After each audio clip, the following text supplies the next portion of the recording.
Génération Soccer vous est présenté par Puma. Toujours plus vite avec Puma. Ici Goran Bratic, bienvenue à Génération Soccer. Cette semaine, nous sommes au centre d'entraînement de l'Impact de Montréal, alors que certains des meilleurs espoirs de la MLS affrontent les jeunes de l'académie du FC Bologne, un club qui évolue dans la prestigieuse Serie A italienne. Mais avant, démarrons avec une entrevue en compagnie du sympathique numéro 7 de l'Impact, Dominic Oduro.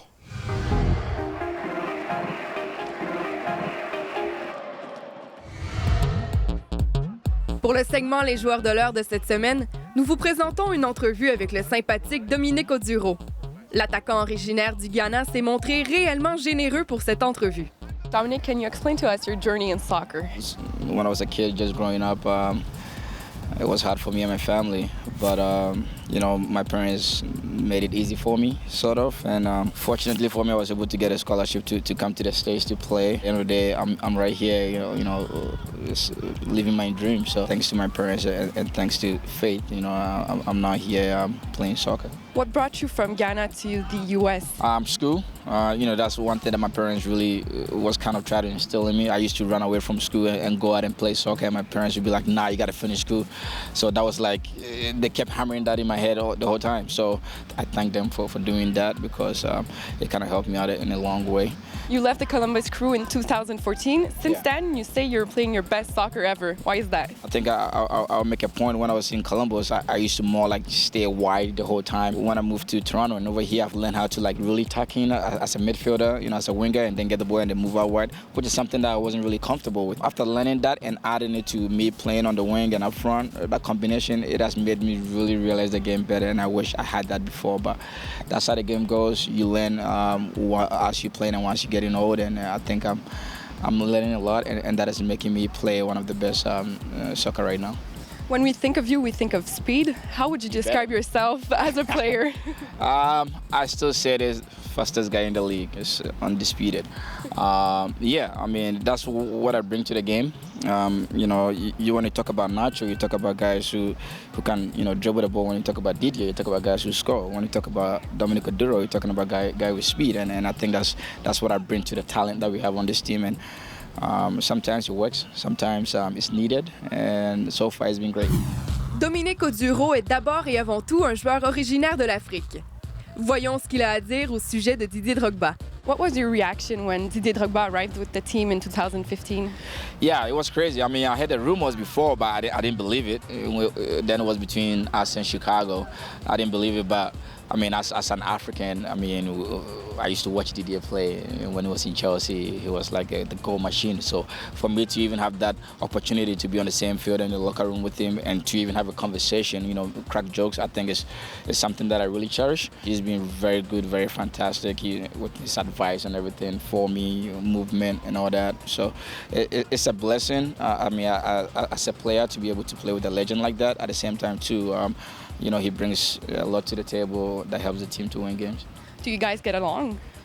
Well, he has no choice. Yes, we do get along really well. When you grew up, what player did you look up to?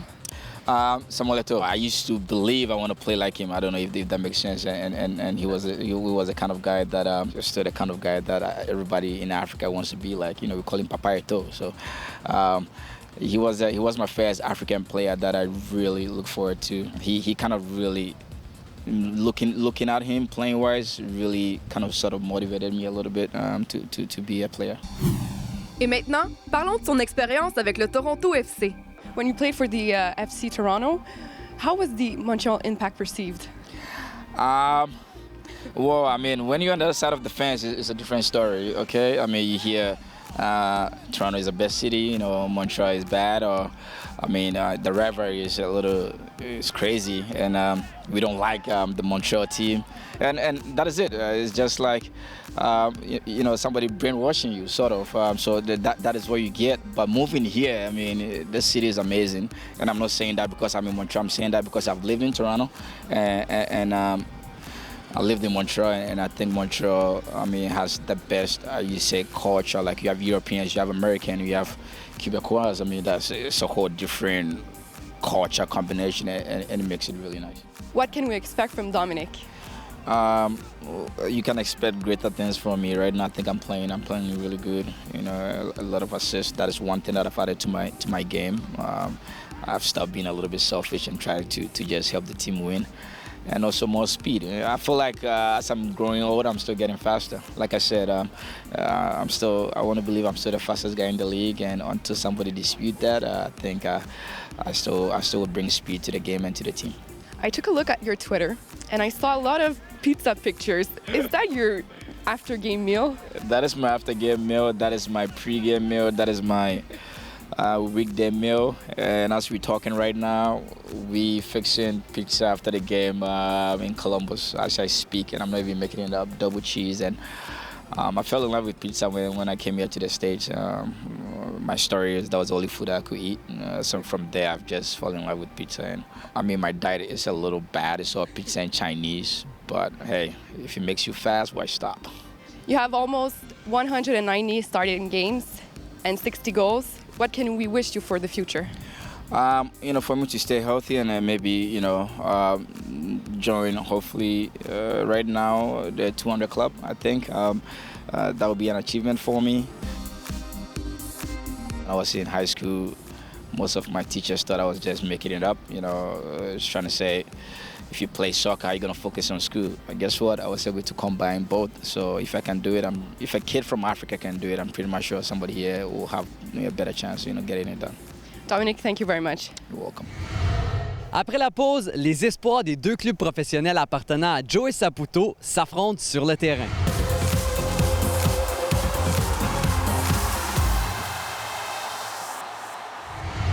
C'est pendant le week-end du 7 juillet dernier que certains des meilleurs espoirs de la MLS affrontaient ceux du FC Bologne.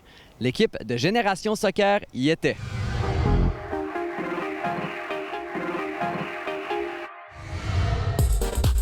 Un événement exceptionnel se déroulait le week-end du 7 juillet 2016 au centre Nutrilait. Les espoirs de l'Impact de Montréal affrontaient les U14 du Fire de Chicago, du DC United et du club italien de Joe Saputo, le FC Bologne. Le président de l'Impact lui-même nous explique l'objectif de ce tournoi. Donc Joey, que revêt l'importance de ce tournoi pour Joey Saputo et pour l'Impact de Montréal? Depuis qu'on a formé l'académie, la pré-académie et l'académie, c'est important qu'il y ait une certaine progression.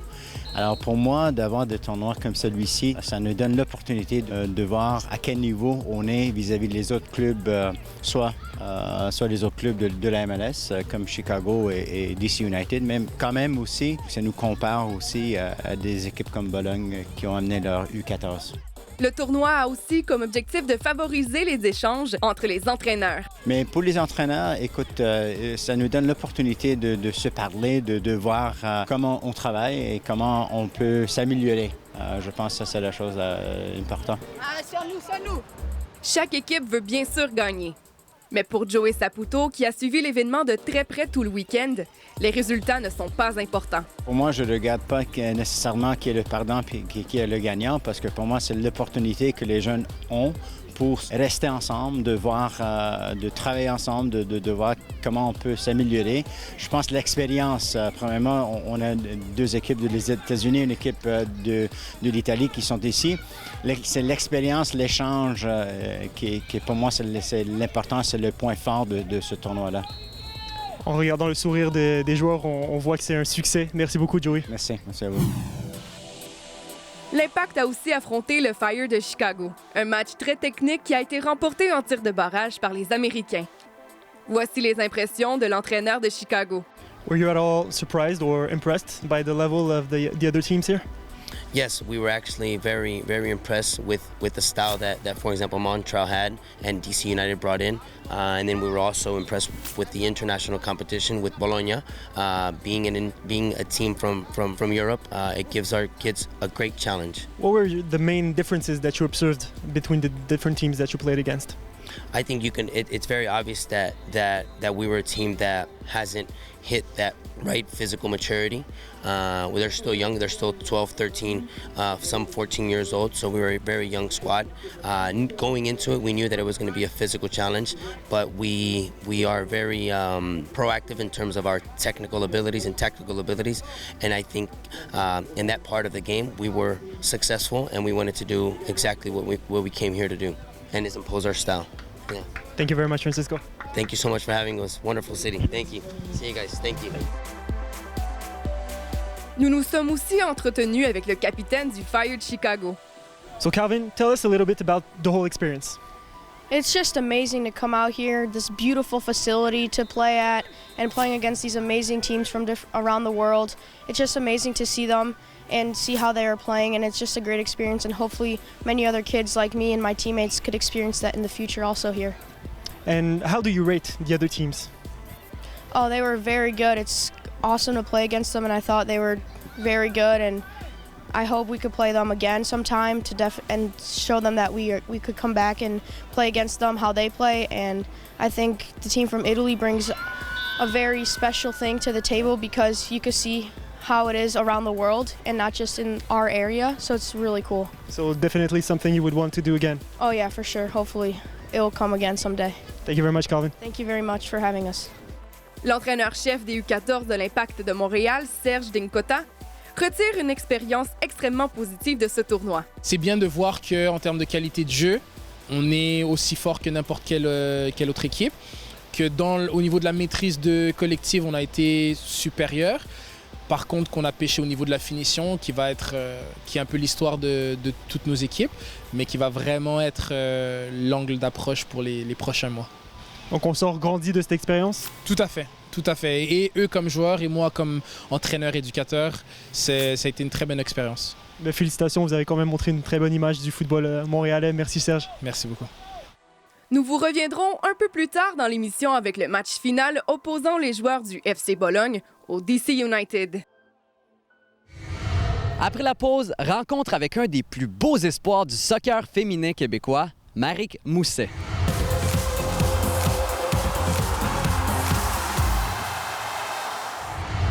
Maric Mousset est un exemple de persévérance pour tous les joueurs québécois. Rencontre avec une travailleuse acharnée. Maric Mousset est l'une des meilleures joueuses au Québec. Nous avons rencontré la défenseure de l'équipe canadienne féminine des moins de 20 ans alors qu'elle s'entraîne avec l'équipe masculine U18 3A du CS Longueuil. Alors, je suis en compagnie de Maric Mousset qui évolue pour la formation canadienne U20. Mais présentement, on est à Longueuil où tu t'entraînes avec l'équipe masculine U18. Première question, pourquoi t'entraîner avec les gars? Je vous dirais que c'est un autre challenge. Ça va beaucoup plus vite.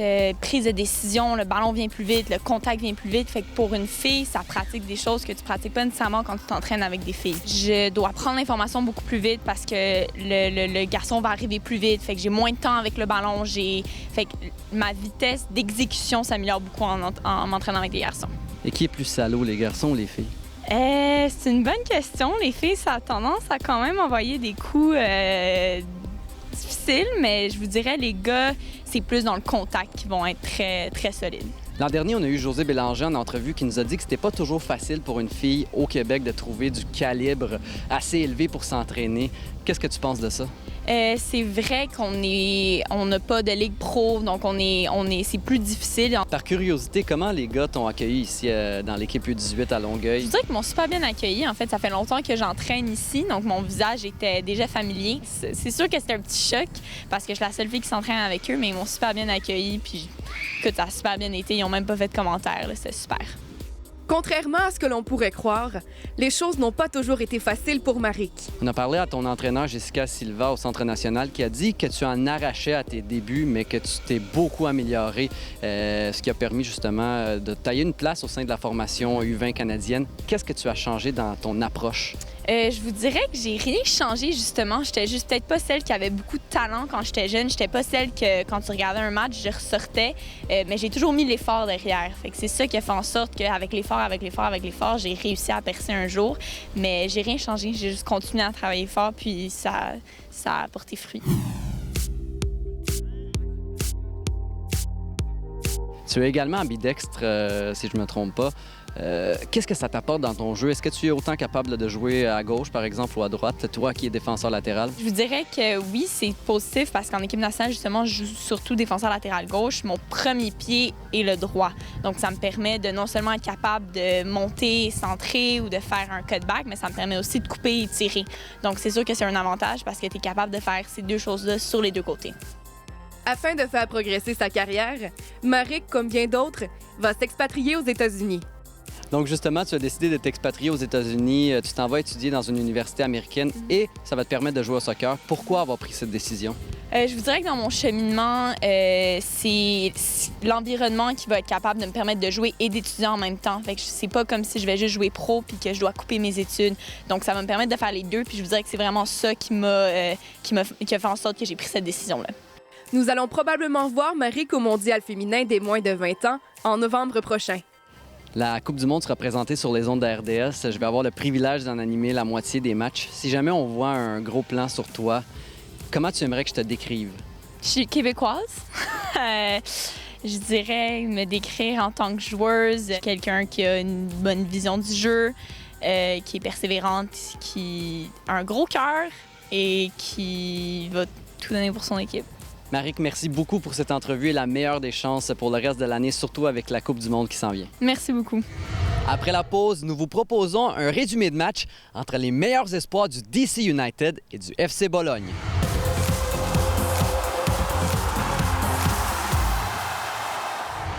Pour ce dernier segment de l'émission, nous vous proposons un résumé de match entre les espoirs du DC United dans la MLS et du FC Bologne. Pour la revue de match de la semaine, nous vous proposons le résumé d'un affrontement unique de haut niveau entre les espoirs U14 du DC United de la MLS et du FC Bologne de la Série A italienne. Un événement qui se produisait pour la première fois au Canada. So first of all, John, welcome to Montreal and congrats for the big win here today. Thank you very much. So what were your expectations coming in this tournament? Montreal is a great host. We've been on trips with them before, last year in Mexico City, and the two coaches that we met down there and their staff was fantastic and their players were excellent. So we knew coming up here would be quite a challenge. So we prepared for it as such, but it was fantastic. It was overall, the experience was unbelievable. Yeah. And how about the level of the three other teams that participated here in the tournament? The level of the play was excellent. The stress that the players experienced throughout the entire week, the emotional stress, the physical stress, everything was, for them, a different level. And you could see it in their faces when they were in the games and after the games. Emotionally, it was a toll for the players, so it was a great experience for them.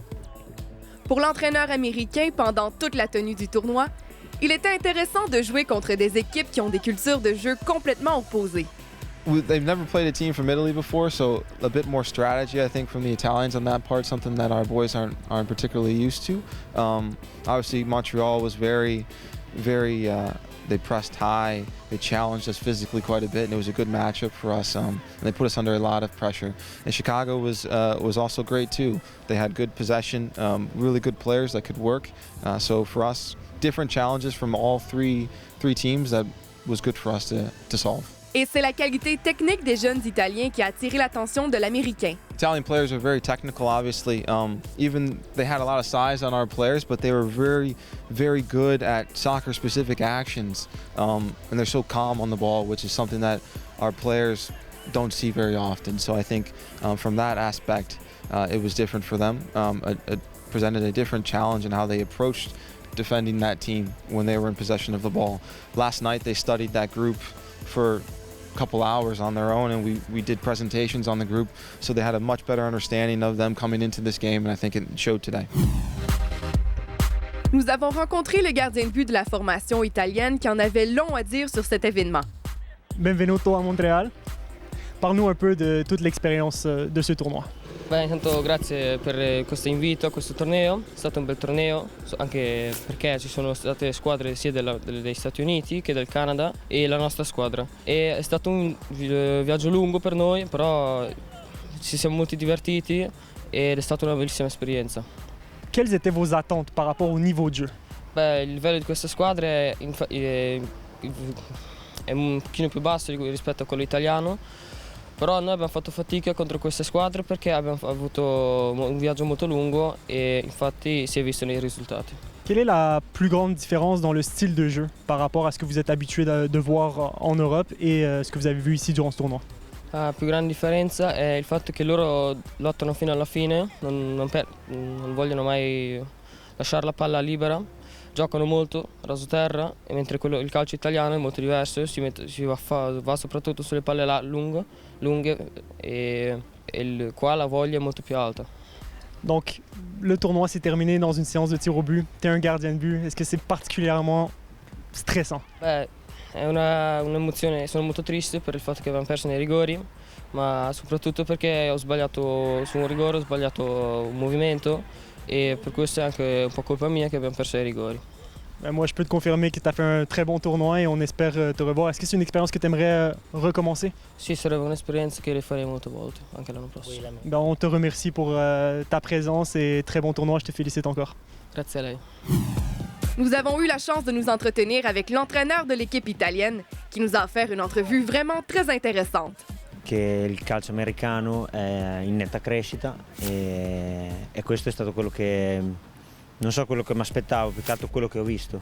Squadre che giocano a calcio, squadre che provano a giocare a calcio e con buona qualità di ogni équipe che abbiamo affrontato.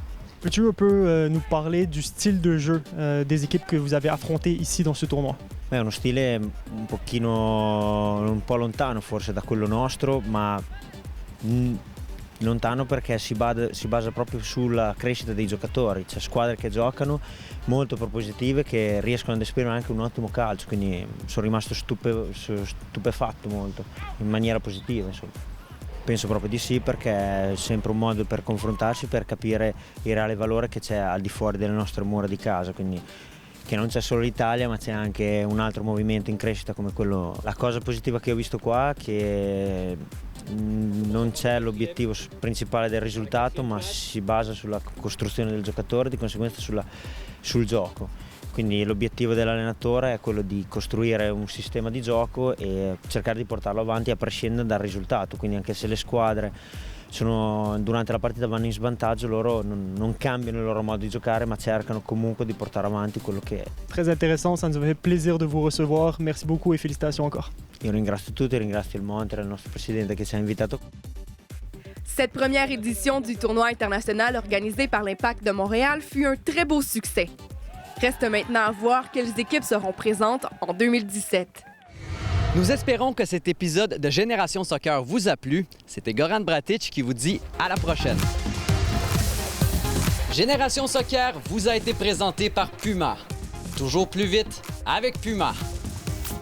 Génération Soccer utilise exclusivement de l'équipement audio professionnel AKG.